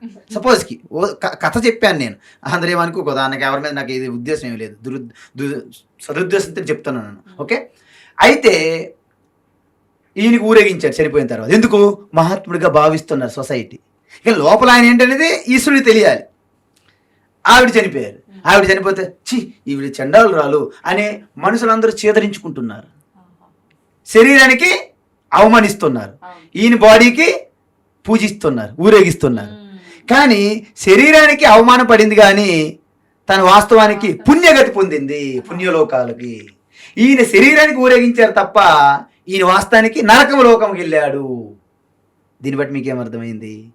బయట ప్రగల్భాలు, బయట ఆర్భాట్లు, హంగులకి ఎటువంటి ప్రతిఫలం ఉండదు. అందుకే తపస్సు కూడా ప్రాథమికం నుండి, శారీరకం నుండి, వాచికం వరకు మానసికంగా అలా పైకి వెళ్ళాలి. అందుకే పురాణంతో స్టార్ట్ చేస్తాం. ఏం చేస్తారు? ఎప్పుడు ఏమి పట్టించుకోవు, నాన్ వెజ్ తింటావు, అనేక చెడు అలవాట్లు ఉన్నాయి, ఒక్కొక్కటి విడిచిపెట్టు. వారం రోజులు నాన్ వెజ్ లేకపోతే ఉండలేను అని నేను. అప్పుడు ఏం చేయాలి? అట్లీస్ట్ వారం 2 సార్లు మానేసి 5 సార్లు తినండి. అలా ఒక నెల రోజులు అయిన తర్వాత ఒక 3 రోజులని మానవయ్యా, 4 రోజులు, అలా స్టెప్ బై స్టెప్ అలా రావాలి. ఒక్కసారి అన్ని మానే అంటే మీరు చెప్పడం మానేనని మమ్మల్ని వదిలేసి వెళ్ళిపోతారు ఆయన. ఎందుకు? అలాగే ఉంటుంది, సొసైటీ అలాగే ఉంటుంది. కాబట్టి మనం ఏం చేస్తున్నామంటే, కార్తీక మాసం అని చెప్పేసి ఈ వినాయక చతుర్థి నుండి మళ్ళీ మహాశివరాత్రి వరకు ఒక్కొక్క దేవీ దేవతకి ప్రత్యేకమైన స్థానం ఇచ్చుకుంటూ మనలో ఉన్నటువంటి ఆ గొప్పతనాన్ని చెప్తున్నాం. అంటే ఎంతోమంది భక్తులు వాళ్ళ జీవితాల్లో ఎలా ఉద్ధరించుకున్నారు, ఆ ఉదాహరణలు, ఆ యొక్క దృష్టాంతాలు, ఆ కథలు మనలో నింపడం వలన మనలో కూడా నిరుత్సాహం నుండి ఎంతో ఉత్సాహంగా వస్తాం. నిన్నే నేను ఒక ఫోన్ చేశారు, నాకు ఒకరు ఫోన్ చేశారు. ఆవిడికి షుగరు, చాలా నిరుత్సాహంతో బాధపడుతున్నది ఆవిడ, షుగర్తో. ఈ మధ్యనే వాళ్ళ నాన్నగారు చనిపోయారు. ఆవిడ బెంగ పెట్టుకొని అనారోగ్యం పాలైపోతుంది. నిన్న ఫోన్ చేశా నిజామాబాద్. ఫోన్ చేసి ఇవన్నీ చెప్పేసరికి ఒక్కసారి ఆవిడ ఫోన్లోనే ఆవిడ ముఖంలో నవ్వు నాకు వినిపించింది. ఒక్కసారి బయటపడారు. ఏంటంటే మనం ఏమనుకుంటామంటే, ఇక నా జీవితం సరే అయిపోయింది అనుకుంటాం. కానీ ఒకటి మాత్రం గుర్తుంచుకోండి, ఇది చాలా చిన్న ప్రయాణం. ఏంటి? ఇది చాలా చిన్న ప్రయాణం. ఇంకెంతో ఉంది. మీకు ఏది జరిగినా ఇది చిన్న ప్రయాణం. ఈ ప్రారంధం అనేది చాలా తక్కువ. మనం ఎలాగైతే ఒక గ్రామం నుంచి ఇంకో గ్రామం ప్రయాణం చేస్తామో, ఈ జీవితమే, ఈ శరీరమే చిన్న ప్రయాణం. ఎందుకు? అనంతమైనటువంటి మీరు కాలానికి అతీతమైనటువంటి స్వరూపము. కేవలం ఇది చిన్న ప్రయాణమా కాదా? ఒక్కసారి మీరు ఈ చిన్న ప్రయాణం మనం ఒకసారి చూసుకుంటే మీరు దేనికి బాధపడరు. మీరు అన్నట్టుగా అంటే మీరు ఈ సాధనలు ఇవన్నీ చేస్తూ ఈ స్పిరిచువల్ మార్గంలో ఉన్నారు కాబట్టి చిన్న ప్రయాణంలో అనిపించవచ్చు. కానీ ఎవరికి వాళ్ళకి వచ్చిన చిన్న సమస్య కూడా చాలా పెద్దదిగానే అనిపిస్తుంది. సముద్రాన్ని అయితే ఎలా దాటడం కష్టము అని మాట్లాడుకుంటాము, ఈ కష్టాల కడలిని కూడా దాటలేము, ఇది ఒక మహాసాగరము అని ఒక ఇబ్బందుల్లోనే మనం ఉంటాము, ఆలోచిస్తాము, చిన్నదైనా సరే పెద్దగా. మరి అంటే వీటికి ముఖ్యంగా ముఖ్యంగా విశేషంగా మనకు ఏదైనా ఫలితం రావాలి అని అంటే ప్రతిదీ కోరిక, కష్టము, సుఖము, దుఃఖము ఈ ఆలోచనలోనే ఉన్న వాళ్ళకి దానికి తగ్గట్టుగానే ఫలితం రావాలి. విశేషంగా ఏం చేయొచ్చు ఈ కార్తీక మాసంలో దాని నుంచి బయటపడాలి? ఇప్పుడు సముద్రం నుంచి మనము దాటలేమన్నారు మీరు. నేను ఇప్పుడు వెళ్తున్నా, సముద్రం దగ్గరికి వెళ్తున్నా. నేను ఫారిన్ కంట్రీ వెళ్ళాలి, అమెరికా వెళ్ళాలి. నేను సముద్రంలో స్విమ్మింగ్ చేసిన వెళ్ళేంత దమ్ము నాకు లేదు కదా. మీరు ఉన్నారు, నేను ఉన్నాను. అయితే మనం ఏం చేయాలి? మనం ఒక షిప్ ఏదైనా చూసుకోవాలి. ఒక నది దాటాలంటే బోటు, షిప్ చూసుకో. అదేవిధంగా ఈశ్వర అనే ఒక బోటు అవైలబుల్గా ఉంది. అందుకోసమే ఇక్కడ ఏం చెప్తున్నారంటే, నువ్వు దాటలేవు కాబట్టి నువ్వు ఇంత ముందు మనుషులు నమ్ముకున్నావు. వాళ్ళు మీకు కర్చీపులు ఇవ్వడం మొదలెట్టారు, హ్యాండ్ ఇవ్వడం మొదలెడతారు. It's common. మీరు వాళ్ళకైనా అలా ఇవ్వచ్చు, వారు మీకైనా ఇవ్వచ్చు. అయితే ఎవరికి కర్చీప్ హ్యాండ్ ఇవ్వకుండా శాశ్వతంగా ట్రస్ట్ వర్తి ఎవరున్నారు? దేవుడు అనుకుందాం, మనం చూడలేదు. కానీ దాన్ని మీరు నమ్ముకుంటే అది మీకు దాటిస్తుందని చెప్తున్నారు. ఇది ఎలా సాధ్యం అంటే, యావత్ సృష్టి అంతా కూడా ఒకే పరమాత్మ స్వరూపంగా ఉన్నది కాబట్టి అద్భుతాలు చాలామంది వ్యక్తుల్లో అవి జరిగాయి. ఎప్పుడు జరుగుతాయి తెలుసా? మీలో ఎప్పుడైతే ఎటువంటి సంకోచం లేకుండా, సంశయం లేకుండా పూర్తిగా ఈ వ్యక్తిగతం వెష్టి నుండి సమష్టి పరమాత్మతో మీరు ఇక అంత ఆయనకి భారం వదిలేస్తారో, యూ విల్ టేక్ కేర్. ఆయన రెడీగా ఉన్నారు తీసుకోవడానికి. కానీ మనం అంత వేగం వదలం, మనకు డౌటు. నేనే ప్రయత్నిస్తూ ఉంటానన్నమాట. మీరు ప్రయత్నిస్తున్నంత వరకు ఈశ్వరు నుండి మీకు ఎటువంటి సహాయం అందదు. ప్రయత్నం లేనంత వరకు అంటే నేనే చేసేస్తున్నా అనే ప్రయత్నం ఉన్నంత వరకు ఈశ్వరు నుండి మనకు ఎటువంటి సహాయము అందదు. మీరు ఎప్పుడైతే ఈశ్వరుని గుర్తిస్తారో, ఎప్పుడైతే మీ హృదయస్థములో ఆ విశ్వాసం, దృఢమైన విశ్వాసం కలుగుతుందో, చూడండి, ఇవన్నీ గజేంద్ర మోక్షమని, ద్రౌపది దేవని, ప్రహ్లాదుడు ఈ కథలు ఎందుకు చెప్పారంటే, అక్కడ జరిగినటువంటి సన్నివేశాలు మనం చూస్తే వాస్తవానికి ఈ మధ్య కాలంలో ఎంతోమంది మహాత్ముల్లో జరిగినవి. ద్రౌపది ఉన్నది. ద్రౌపదికి దుశ్శాసనుడు అత్యంత దారుణమైనటువంటి ప్రవర్తన చేస్తున్నప్పుడు తాను రక్షించుకోవడానికి వ్యక్తిగతంగా చాలా ప్రయత్నం చేసింది ఆ అమ్మ. ఆ తర్వాత పాండవులు రక్షిస్తారనుకోంది, కుదరలేదు. భీష్ముడు ద్రోణుడు రక్షిస్తారనుకోంది, కుదరలేదు. ఇక ఎవ్వరు కూడా నాకు రక్షించలేరు అని అయిపోయింది. నేను ఎలాగా రక్షించుకోలేను, అబల. సో అప్పుడు ఏమనుకున్నారంటే ఆవిడ, ఇక నా పని అవుట్. అంటే నాకు రక్షిస్తే ఈశ్వరుడు అనేవారు ఉంటే ఆయన మాత్రం రక్షించాలి. ఇక అల్టిమేట్ శరణాగతి. ఇక తను కాపాడుకుని వదిలేసి ఈశ్వరుని శరణాగతి తీసుకుంది. దాన్ని సంపూర్ణ శరణాగతి అంటారు. ఆ సంపూర్ణ శరణాగతి చేసేటప్పుడు ఈ వాతావరణం అంతా కూడా, ఎందుకంటే పరమాత్మ వ్యక్తి కాదు, ఒక రూపం కాదు. ఈ గోడ అవ్వచ్చు, ఈ గాలి అవ్వచ్చు, ఈ వాయువు అవ్వచ్చు, చెట్లు అవ్వచ్చు, ఏదైనా పరమాత్మ శక్తిగా మారి ఆ సమయం మీకు సహాయం అందించవచ్చు. అందుకే మనం ఏమనుకుంటాము, అక్కడ శ్రీకృష్ణుడు వెళ్ళి శారీస్ అందించడం అనుకుంటాం మనం కథలో జరిగినట్టుగా. వాస్తవానికి శ్రీకృష్ణుడి సంబంధం లేదు. మొత్తం ఈశ్వరు ఏదైతే ఉందో ఆ అమ్మగారు అల్టిమేట్గా పరమాత్మ ప్రకృతి సరెండర్ అయిపోయింది. ఆటోమేటిక్గా శారీస్ వచ్చాయన్నమాట. మనకి ఎలా చూపెట్టాలి? ఆటోమేటిక్ శారీలు ఎవరు నమ్ముతారు? శ్రీకృష్ణుడు వదిలాడు శారీలు అంటే అప్పుడు ఓకే. మరి ఇదే శ్రీకృష్ణుడు శారీలు వదిలేటప్పుడు ఆయన పుట్టినప్పుడు కూడా ఆ జైలు డోర్లు తెరుచుకున్నాయి కదా, అప్పుడు శ్రీకృష్ణుడు వెళ్ళి డోర్లు తీయలేదుగా. ఆయన పుట్టినప్పుడే జైలు గోడలు తెరుచుకున్నాయి. అప్పుడు ఎవరు చేశారు? ఆయన పుట్టినప్పుడు జైలు గోడలు తెరుచుకునేటట్లు ఏ శక్తి చేసిందో అదే శక్తి ద్రౌపదికి శారీలు అందించాయి. మీకు కూడా ఇప్పుడు అందిస్తాయి. అంటే శారీలని కాదు, మీరు ఎటువంటి ఆపదలో ఉన్నప్పుడు ఈశ్వరుని గుర్తించి సంపూర్ణమైనటువంటి శరణాగతి. ఆయన ఏం చేస్తుంది, నాలో ఏం లేదు, I'm nothing, Ishwar is everything. I'm nothing, Ishwar is everything.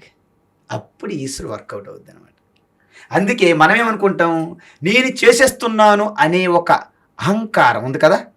అహంకారం అంటే నేనే కర్తను అని ఎవరైతే అనుకుంటారో దాన్ని అహంకారం అంటారనమాట.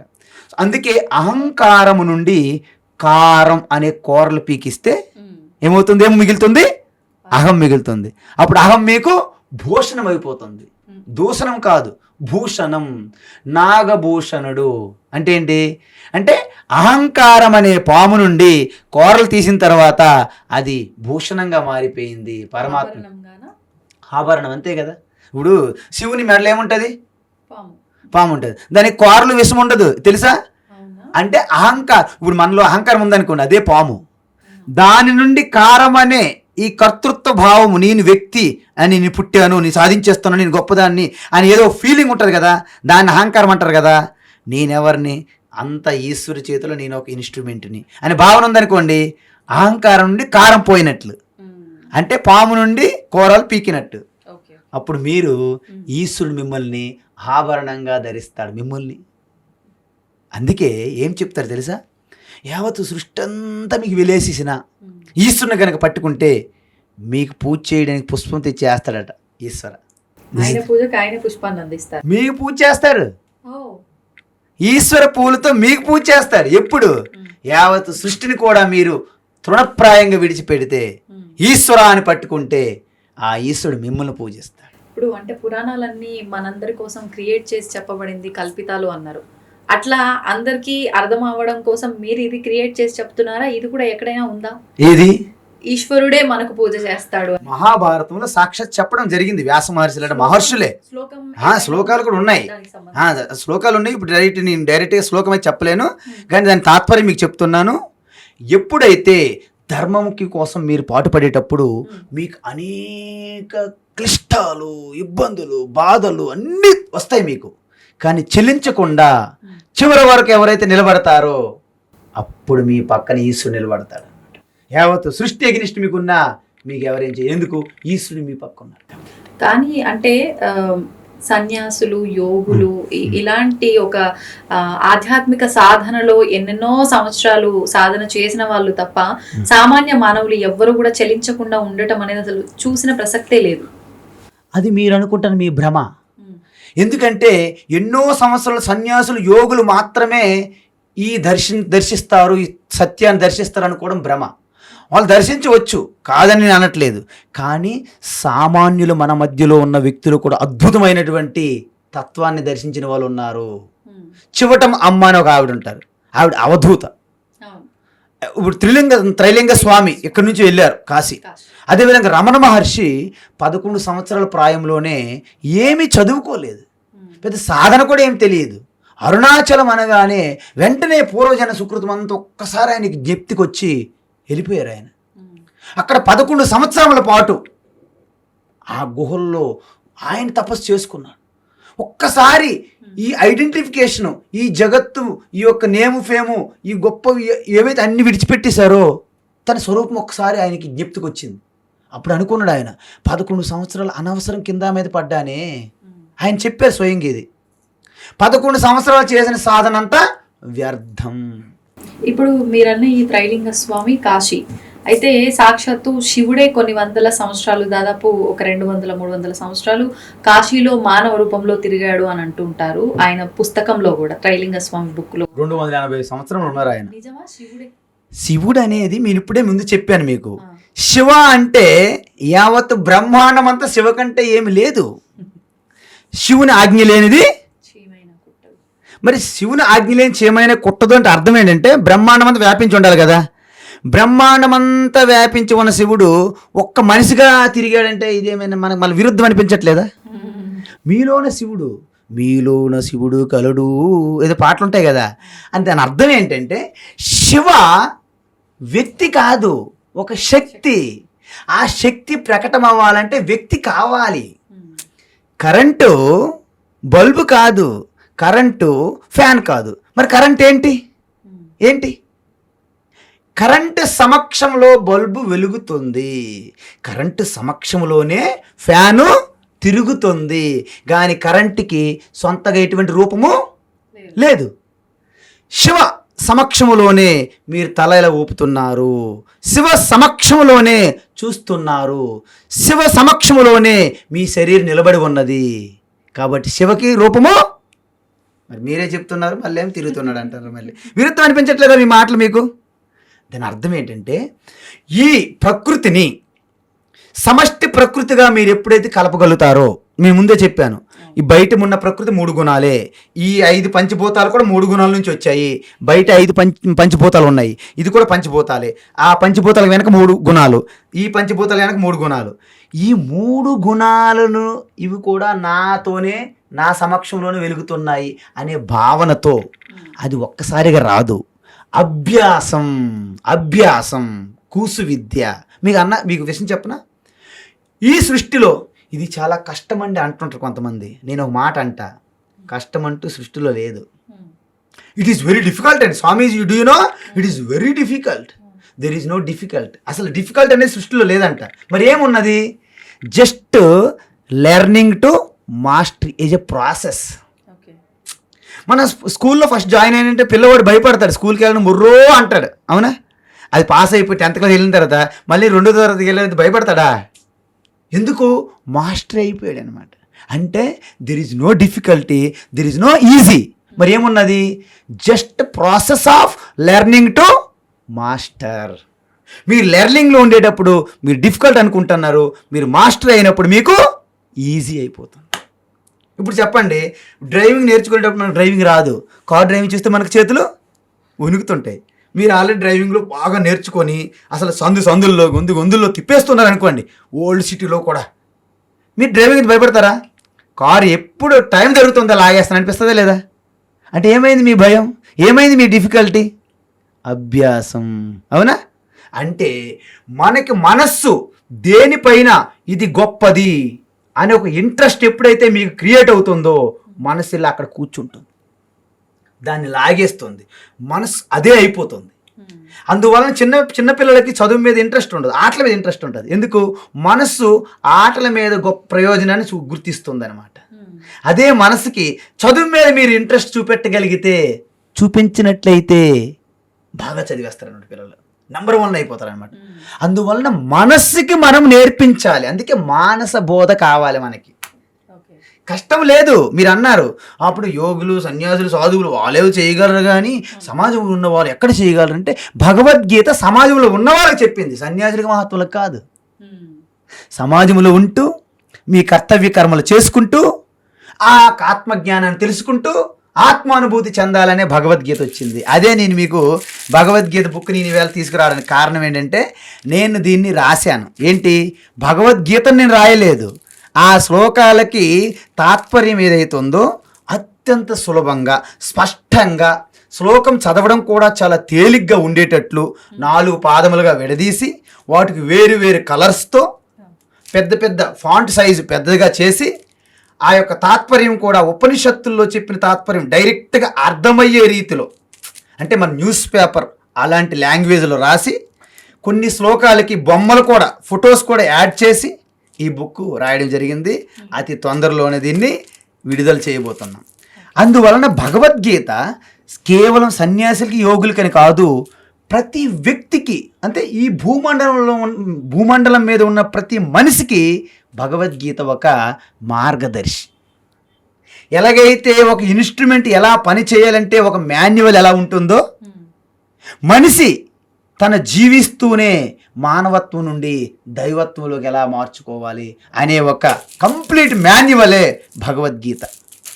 కాబట్టి ఒక్కసారి గనక భగవద్గీత గనక మీరు తెలుసుకుంటే, చదివితే, అధ్యయనం చేస్తే, ఇక మీ పురాణాలు, వేదములు, ఉపనిషత్తులు అన్నిటి సారాంశం కూడా భగవద్గీత దగ్గర వచ్చేస్తుంది. అందువలన పురాణాలు ఏం చెప్తాయి? 3 రకాలు చెప్తాయి. ఫస్ట్ శరీరంతో చేసే తపస్సు చెప్తాయి, వ్రతాలు, ఉపవాసాలు, పూజలు అన్నీ చెప్తాయి. తర్వాత 2వ స్టెప్ ఏం చెప్తే పురాణాలు అంటే, పారాయణము, జపము అని వాక్ ద్వారా తపస్సు. 3వ స్టెప్ ఏం చెప్తుందంటే, నీ మనసు ద్వారా చింతన కూడా చెయ్యాలి. మనసు ద్వారా చింతన చెయ్యాలి. ఈ 3 చేసిన తర్వాత మీరు ఫిట్ అవుతారనమాట. అంటే క్వాలిఫైడ్ పర్సన్. క్వాలిఫైడ్ అయినప్పుడు అప్పుడు భగవద్గీత లాంటిది తీసుకుంటే నా స్వరూపం అలాగ భగవద్గీతలో కనిపిస్తుంది. అందువలన శ్రీకృష్ణ పరమాత్మ అంటున్నాం కదా, శ్రీకృష్ణ పరమాత్మ వేరు, భగవద్గీత వేరు కాదు. కృష్ణే గీతగా మారిపోయారు. ఆ గీతను మీరు ఎప్పుడైతే అధ్యయనం చేస్తారో ఆ గీత మరి బయట ఉండదు, మిమ్ములుగా మారిపోతుంది గీత. మీరు గీతగా మారిపోతారు. కృష్ణ గీతగా మారారు, గీత అధ్యాయం నుంచి మీరు కూడా గీతగా మారారు. ఇప్పుడు గీత ఎక్కడున్నారు, మీరు ఎక్కడున్నారు? మీరు గీత కృష్ణ అంతా ఒక్కటైపోతుంది అన్నమాట. అంతా ఒకటైనప్పుడు ప్రత్యేకించి భగవంతుని మళ్ళీ ఆరాధించడము ఇవన్నీ అవసరం లేదని మీరు చెప్తున్నారు. ఆరాధించడం అవసరం లేదని కాదు, ఈ శరీరం ఉన్నంత వరకు ఈ అభ్యాసం ద్వారా జరుగుతుంది తప్ప అది చేసినా మీరు పొందేదేం లేదు, చెయ్యిపోయినా పోగొట్టుకునేది ఏమి మిగలదని చెప్తున్నాం. ఇప్పుడు చిన్నప్పుడు మనము ఎక్కాలు టేబుల్స్ ఉంటాయి, రోజు రాసేవాడిని నేను చిన్నప్పుడు. మీరు ఇంటర్మీడియట్ డిగ్రీకి వెళ్ళిపోయిన తర్వాత ఆ ఎక్కములు అప్పుడు మీరు రాసినా మీకు ప్రయోజనం పెద్దగా లేదు, అవి రాయకుండా విడిచిపెట్టిన మీకేమి నష్టము ఉంటుందా? మీ అక్క మర్చిపోయి 9 1 9 9 2 18 అని రాస్తారా? డిగ్రీ పీజీకి వెళ్ళినప్పుడు రాయకపోతే ఏమైనా కోల్పోతారా? రాయకపోతే కోల్పోం కానీ నేర్చుకోకపోతే ఇబ్బంది పడతాం కదా. నో, మీరు ఆల్రెడీ చిన్నప్పుడు చదివేశారు కదా, 2 3 4 అన్ని చదివి ఈ డిగ్రీకి వెళ్ళారు కదా. డిగ్రీలో కూడా మళ్ళీ ఎక్కాలు టేబుల్స్ రాసుకుంటారా? ఈ పూజలన్నీ కూడా మీరు మొదట్లో బాగా నిష్ఠ సాధించినంత వరకు చేస్తూ ఉండాలి. ఎప్పుడైతే మీరు హయ్యెస్ట్ లెవెల్ అంటే తత్వాన్ని అధ్యయనం చేసే ఆ శ్రవణము అంటే కేవలం తత్వచింతన, వినడము చెప్పడము, తర్వాత డౌట్స్ ఏమైనా సంశయాలు ఉంటే తీర్చుకోవడం. మీరు కూర్చున్నట్టు 5 నిమిషాలు టైం దొరికితే చాలు, ఇంకా అన్నిటిని జార విడిచి మీ స్వరూపంలో నిలిచి ఉండడం, అది మీకు అలవాటు అయిపోతుంది, సహజమైపోతుంది. మీకు ఒక విషయం చెప్తాను, చిన్న టిక్ అనమాట, చిన్న టెక్నిక్ అంట, టిప్పు చిన్న టిప్పు టెక్నిక్ ఏదైనా అనుకోండి. జస్ట్ శ్వాస తీసుకుంటాం కదా, పూర్తిగా శ్వాస లాగండి లోపలికి, విడిచిపెట్టేటప్పుడు జస్ట్ ఓం అనే భావన చెయ్యండి. బయటకు అనక్కర్లేదు, మళ్ళీ అందరూ వింటారు ఈవిడేంటి మారిపోయింది, మళ్ళీ డౌట్ అని మిమ్మల్ని తీసుకెళ్ళిపోతారు ఎక్కడికి హాస్పిటల్కి. చాలా ప్రాబ్లం అనమాట ఇదంతా సమాజంతోనే. కాబట్టి మీ లోపల మీరే విడిచిపెట్టేటప్పుడు ఓం అనే భావన చెయ్యండి. ఇది 24 గంటలు శ్వాస జరుగుతుంది కదా. ఎవరికైనా సరే శ్వాస ఆపేసి ఎవరైనా పడుకుంటున్నారా? అంటే శ్వాస తీసుకొని విడిచిపెట్టేటప్పుడు ఓంకారం ఫీల్ అయితే అది హయ్యెస్ట్ ధ్యానం అయిపోతుంది. దానివల్ల మీరు డైరెక్ట్గా డివైన్ పవర్ కనెక్ట్ అయిపోతారు అనమాట.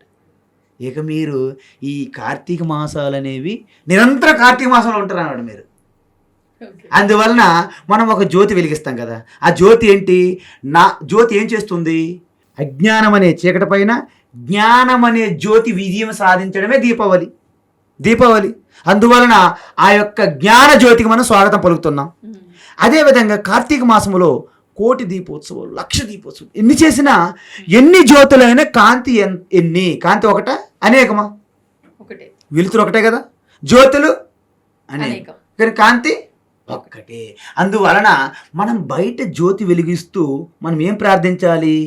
బయట వెలుగుతున్న జ్యోతి నా యొక్క లోపల ఉన్న అజ్ఞాన మోహాన్ని తొలగించి ఆత్మజ్యోతిని ప్రకాశించుగాక అని భావన చేసి జ్యోతి వెలిగించాలి. మనమేమనుకుంటాము? జ్యోతి అంటే నిజంగా జ్యోతి అని అనుకోకూడదు. ఈ చైతన్య జ్యోతికే ప్రతిరూపంగా మనం బయట జ్యోతి వెలిగిస్తున్నాము. కార్తీక జ్యోతి బయట వెలిగిస్తున్నాము. ఆ జ్యోతిని చూస్తే మన లోపల ఉన్న చైతన్యం జ్యోతి ప్రకాశించినప్పుడు దాని చుట్టూ ఉన్నటువంటి అజ్ఞాన అంధకార ఈ మోహ భ్రాంతులన్నీ చల్లా చెదురైపోతాయి. అందుకే ఎప్పుడైతే ఇక్కడ ఆత్మజ్యోతి 3వ నేత్రంగా మనం ప్రతిరూపంగా చూసేటప్పుడు అక్కడ మోహము భ్రమలు పోతాయి. అందుకే మన్మథ దగ్ధం అంటే ఏంటి? మన్మథ ఇండికేటెడ్ బై మోహము, భ్రాంతి, అజ్ఞానం. అందుకే దానికి మనం ఏమంటాము? స్టోరీ చెప్పాం. శివుడేమో ధ్యానంలో ఉంటాడు, పార్వతి ఎంత తపస్సు చేసినా ఆయన లేవడు, ఆవిడికేమో కలపాలి, ఇద్దరు కలపకపోతే బిడ్డ రాకపోతే తారకాసురుడు వధ జరగదు. ఏదో స్టోరీ, కథ. అప్పుడేమవుతుంది? వీళ్ళకి హెల్ప్ చేయడానికి దేవతలందరూ నానా కష్టాలు పడుతుంటారు. అప్పుడు మన్మధుడికి రతీదేవి పంపిస్తారు. అక్కడ మొత్తం అంత వసంత ఋతుని క్రియేట్ చేస్తారు. అంటే ఇంకిద్దరు కలవాలని. ఆయన సామాన్య ధ్యాని కాదు కదా, గొప్ప మెడిటేషన్లో ఉంటాడు. అప్పుడు ఒక్కసారి మన్మధుడు పూలబాణం వేస్తాడు. అప్పుడు శివుడు అనుకుంటాడు, నాకు అసలు ఎటువంటి చలనం అయ్యే పరిస్థితి లేదు, నన్ను కనీసం డిస్టర్బ్ చేసే శక్తి లేదు. ఎవరు ఇంటి చూస్తాడు? చూసేసరికి ఎదురుగా మన్మధుడు ఉంటాడు. 3వ కన్ను తెరుస్తాడు, దగ్ధమైపోదు. ఇదంతా స్టోరీ. ఎప్పుడైతే నేను చెప్పినట్టు ఈ బయట జ్యోతి మీ ఆత్మజ్యోతిగా మీరు తెలుసుకునేటప్పుడు మనస్సు, బుద్ధి, శరీరం, ఇంద్రియములను కూడా మీ యొక్క ఇన్స్ట్రుమెంట్లుగా మీరు చూడగలుగుతారు. అందువల్ల వాటి వల్ల జరుగుతూ ఉంటాయి. కానీ అయాం అంటే నేను అనే ఒక్కదాన్ని పట్టుకోండి. అయాం, మిగతా జారిపోతాయి. అంటే ఇవన్నీ ఆలోచనలన్నీ జారిపి ఒకే ఆలోచన మిగిలి ఉంది. ఏంటది? శివోహం, నేను శివ అని ఉన్నది. చివరికి నేను శివ అనేది కూడా జారిపోవాలి. ఎందుకు? నేను శివ అనేవారు కూడా మిగలరు అక్కడ. కేవలం శివే ఉంటుంది. శివ అంటే వ్యక్తి కాదని చెప్పాను కదా. సో వ్యక్తే లేడు అక్కడ. ఇంకేమున్నది? అంత ఒక శక్తిగా ఉంది. అది తెలుసుకుంటే అదే ఆత్మజ్యోతి, అదే శివ.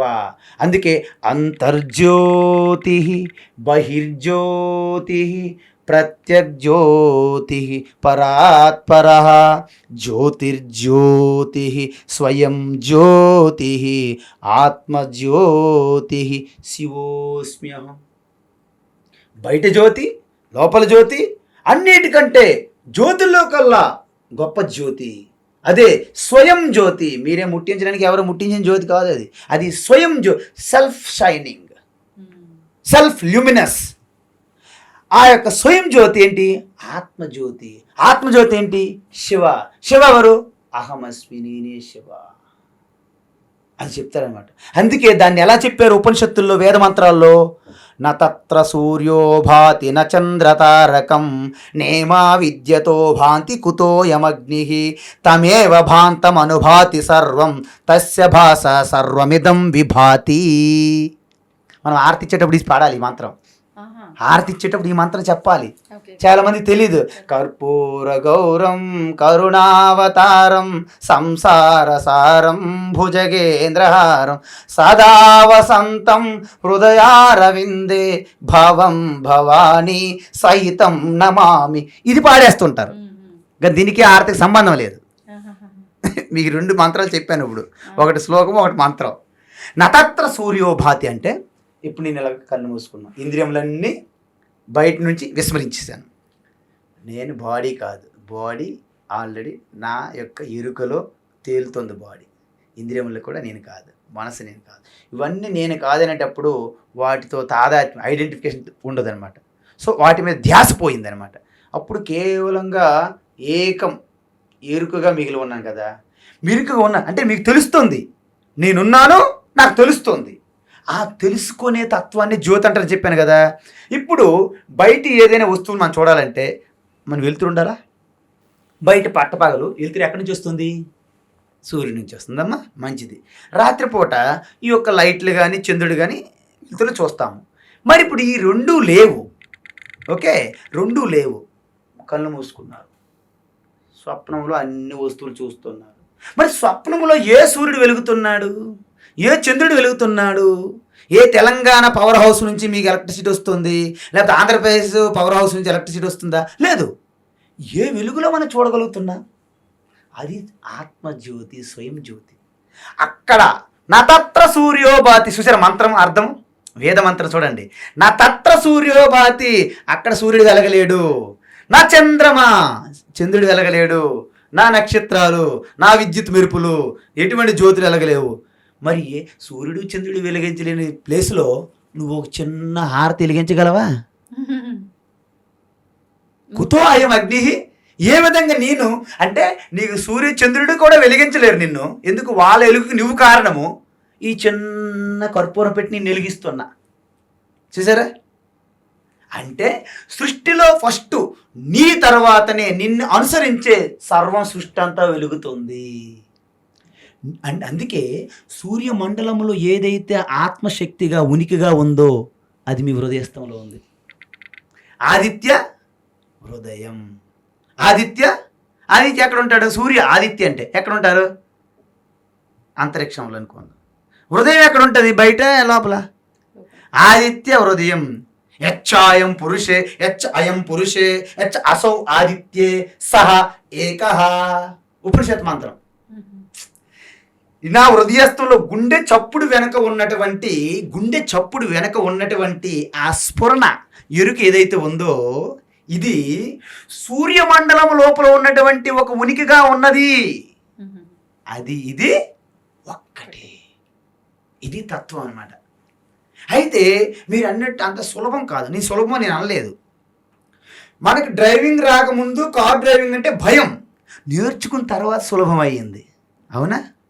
అందుకే ఉపనిషత్తు మంత్రాలను కూడా ఏం చెప్పారంటే మన అందరం పడుకొని ఉన్నాం, మనం వ్యవహారం చేస్తున్నాం, కానీ ఉపనిషత్తుల ఋషుల దృష్టిలో మనం పడుకున్నట్టే లెక్క. ఎందుకంటే మీరు స్వప్నంలో ఎంత పని చేసేస్తున్నా మేల్కొన్న వ్యక్తి దృష్టిలో అది పడుకున్నట్టే లెక్క, మీ నిద్ర నుంచి మేల్కొన్నంత వరకు. ఇప్పుడు మనం ఎంత పని చేసేస్తున్నా ఆత్మ దర్శనం, ఆత్మ తత్వం దృష్టిలో ఇది నిద్రతో సమానం అన్నమాట. అంతే కదా. అందువలన ఈ నిద్ర, అందుకే ఉపనిషత్తు ఋషులేమన్నారు, ఉత్తిష్ట, గెటప్ అన్నారు అన్నమాట. మనం ఏం చేస్తాం, బెడ్ మీద లేస్తాం, అయినా కళ్ళు తెరవము.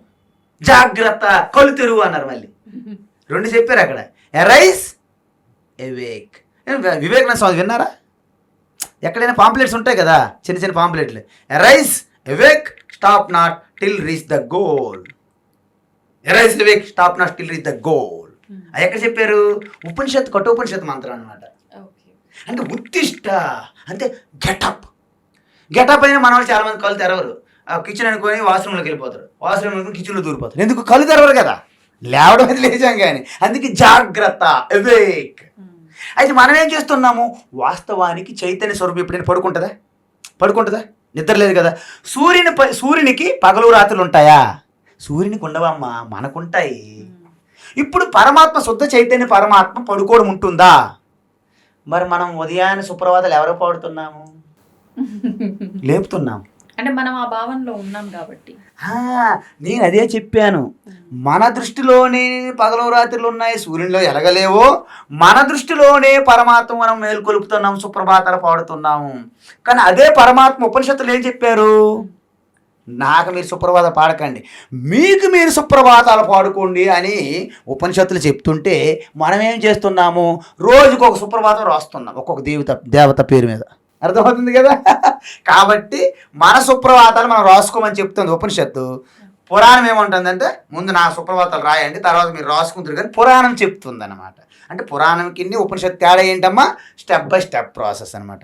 అందువలన మీరు ఏ స్థితిలో ఉన్నారో ఆ స్థితి విడిచిపెట్టకూడదు. నేల విడిచి సాము చేయరాదు అన్నారు, విన్నారా? నేల విడిచి సాము చేయకూడదు.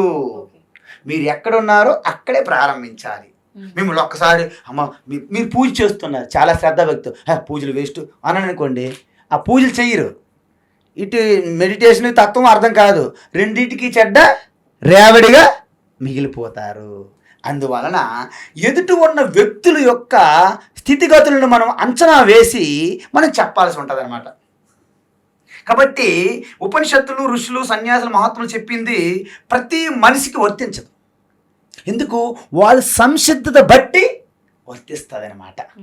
అందువలన నేను మీ ముందే చెప్పాను, కిండర్ గార్డెన్ స్టూడెంట్ నుంచి ఒక పీజీ లెవెల్కి వెళ్ళేటప్పుడు అనేక స్టేజ్లు ఎలాగైతే ఉంటాయో, మీ స్వరూపతత్వం తెలుసుకోవడానికి కూడా అనేక స్టేజ్లు ఉన్నాయన్నమాట.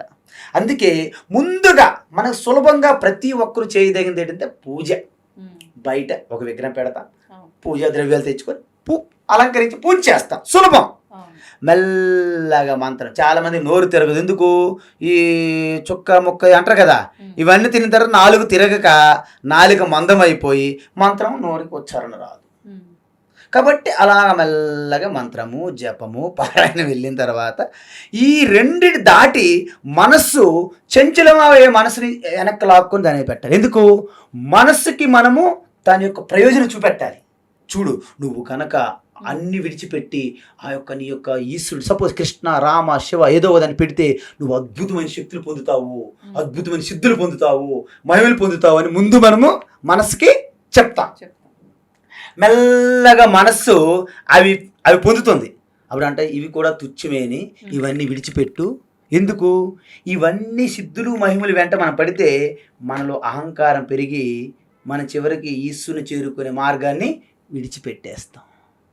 రామకృష్ణ పరమహంస అదే చెప్పారు, ఈ సిద్ధులు, ఈ మహిమలు వీటిని పడిపోయి చివరికి మీరు మీ గమ్యాన్ని మర్చిపోతారు.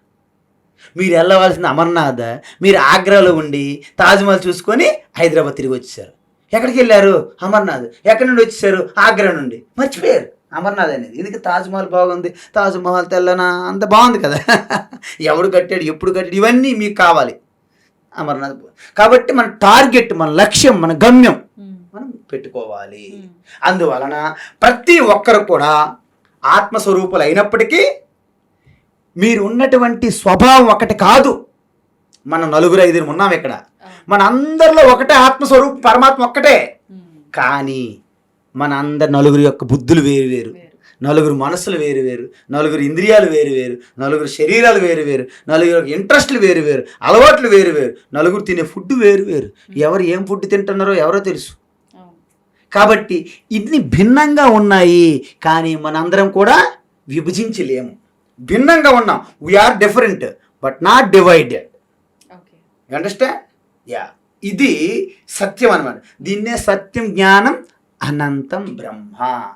అందుకే మీరు చూడండి, ఒక లాస్ట్ మాట చెప్తున్నాను. శుద్ధ చైతన్య పరమాత్మ ఆత్మస్వరూపంగా అణువణు వ్యాపించి ఉంది. దానికి అజ్ఞాన భ్రమ అనేది తోడైతే కలిపితే జీవాత్మ అయింది. ఏమైంది? జీవాత్మ. అంటే జీవాత్మని చూడండి, జీవాత్మ ఈజ్ ఈక్వల్ పరమాత్మ ప్లస్ అజ్ఞానం. మరి జీవాత్మ నుండి అజ్ఞానం తీస్తే ఏమవుతుంది చెప్పాలి మీరు. జీవాత్మ ఈజ్ ఈక్వల్ పరమాత్మకు అజ్ఞానం కలిపితే జీవాత్మ అయింది కదా. ఇప్పుడు అజ్ఞానం యువతలు తీసుకొస్తే ఏమైంది? జీవాత్మ మైనస్ అజ్ఞానం ఈజ్ ఈక్వల్ టు పరమాత్మ. కాబట్టి ఇదే మీరు గుర్తుపెట్టుకోవాలి. అజ్ఞానము యాడైతే బ్రహ్మ కాస్త జీవుడిగా మారిపోయాడు. జీవుడి నుండి అజ్ఞానం పోతే బ్రహ్మ. అర్థమవుతుందా? అది అందుకే నేను ఎప్పుడైతే అజ్ఞానం యాడైందో అహంకార బయటకు వస్తుంది అనమాట. నేను కర్తను, నేనే చేసేస్తున్నాను, ఇంటిని నేను మోస్తున్నాను. కానీ అహంకారం నుండి కర్తృత్వ భోక్తృత్వం అనే కారం పోయినప్పుడు, కూరలు తీసిన తర్వాత ఏమైంది? శుద్ధ చైతన్యమే. చిదానంద రూప శివోహం శివోహం. దీన్ని తవ్వండి, తవ్వుతూనే శివలింగం. సరే, దాన్ని అట్లా కప్పేసేయండి, చూపించదండి. Krishna is there. మూర్తి పూజ కాదు, సాక్షాత్ బ్రజేంద్ర నందన భగవాన్ ఉన్నారు మూర్తిలో. ఏమీ ఆశించకుండా ఆరాధించే వాళ్ళు కూడా ఉన్నారా ప్రభుజీ? నిజమైన భక్తి అంటే మనకు తెలియదు కాబట్టి